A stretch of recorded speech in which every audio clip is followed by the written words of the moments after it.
Welcome back to Enlightenment Online. I hope that you're having a wonderful day.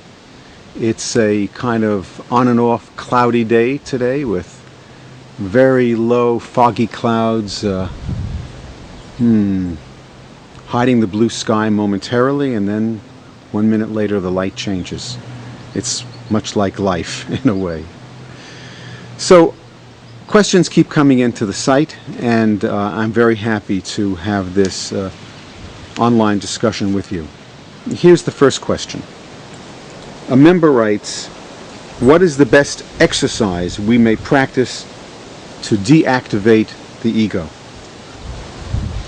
I wrote down some notes when I read this question, and I want to read you a few sentences from that.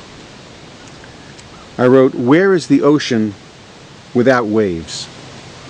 Where is there light without brightness, or men and women without breathing, or day without night? We are only afraid of the ego and want it to go away when its complaints remain unheard and when it is not included in who we are. Just as the ocean, to be an ocean, must have waves, so too are we made with an ego, a sense of selfhood and separateness. There is nothing wrong with this when we see this separateness for what it really is, and when we are no longer frightened by the ups and downs of life.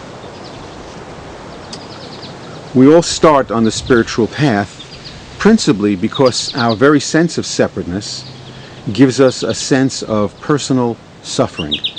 And in trying to understand this personal suffering and how to diminish it, we embark upon the spiritual path.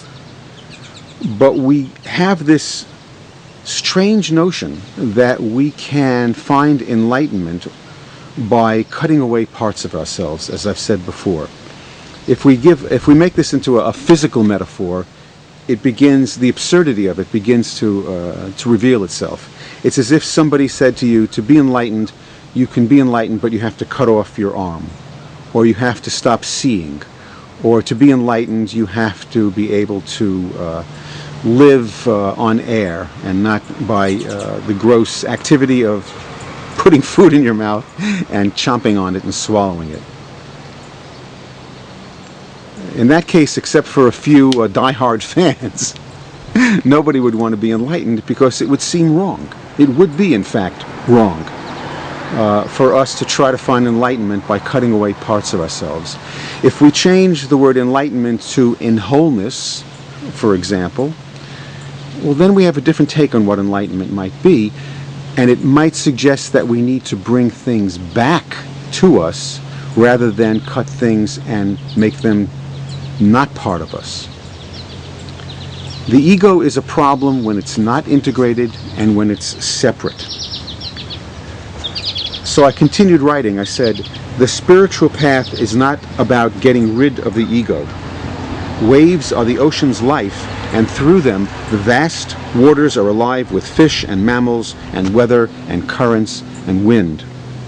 So too, when the ego is healed and not discarded, when it is held closely to the heart, even in its misconception and troubles, when its every pain is no longer believed to be the only and ultimate truth, does the ego reveal itself to be the real self, the connected self. We are made with this sense of separateness. This sense of separateness needs to be nurtured and brought back into the self so that it can eventually reveal what it truly is, the self that can be intimate with all things, which for me is pretty much the ultimate of what enlightenment is. Theoretical thinking is interesting and leads to many philosophical discussions, but primarily being connected moment by moment by moment to what our life is going through is really what our human life is about. So this person asks for advice, and I wrote down some advice for them as well. My advice as to what to practice is kindness toward the ego with its troubles and pains. It can be hard work to bring this lost child back to the family of yourself. But doing that integrates and heals this ego which can then show its true life, which is spirit incarnated. But then thinking about the question more, I was captivated by the word deactivated. And I thought about the fact that something does need to be deactivated, which is the reactivity of the ego. And that led me to give another interpretation to Jesus' statement about turning the other cheek. In a sense, when we are reactive, we act immediately. We act from our nefesh, or animal spirit, our spirit of survival. Whether actual survival is at stake or not, we believe it is, and we activate our defenses immediately.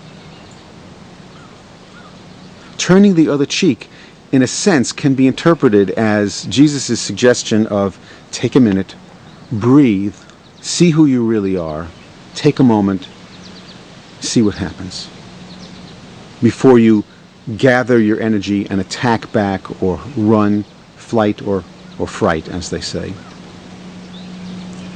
So in order to walk this path, in a sense, we do have to deactivate the ego.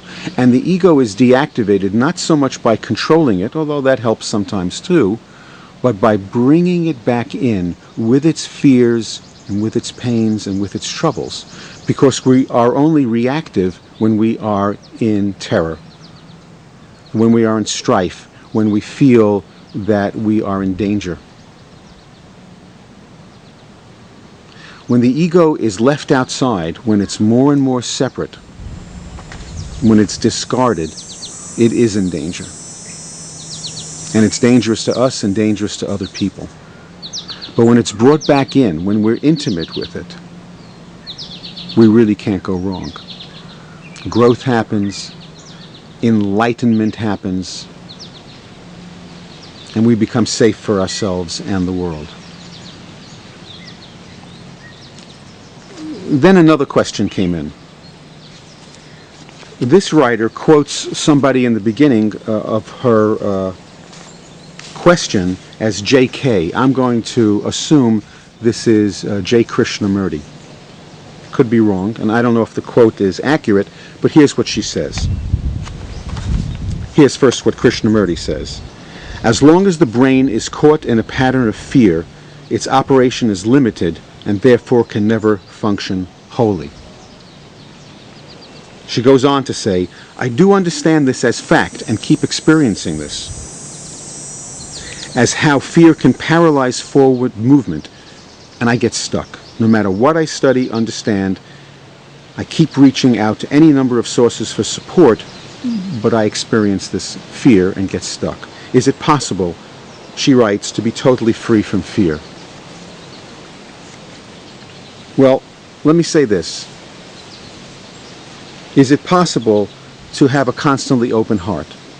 Is it possible to have muscles that are always beautifully stretched? Organs that are working perfectly all the time? To have digestion that never gets stuck? To always eat the right foods? So, in a sense, I'm agreeing with Krishnamurti here in that we're limited when we're not free from fear. Where I differ from this statement is that my belief is that's what human beings are. We are, in fact, limited creatures. And though we want to be less limited, unless we embrace our limitations, unless we begin to see our limitations as part of the holiness of the universe, we're going to be on a constant quest to be something that is not possible. And enlightenment, I tell you, is about the possible and not about the impossible. There may have been a few great souls who were completely free of fear. I don't know. I've read stories, but I didn't know them personally. But they're of no consequence to us, really. Really what's important is you and I are creatures that are halfway there, and will be halfway there forever. Halfway filled with courage, halfway filled with fear, halfway filled with compassion, halfway filled with hatred.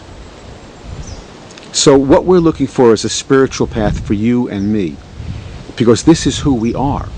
And only when we begin to embrace who we are does the light begin to shine.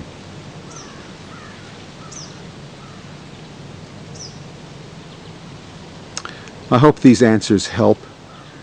If you have questions about my answers, please let me know on the site.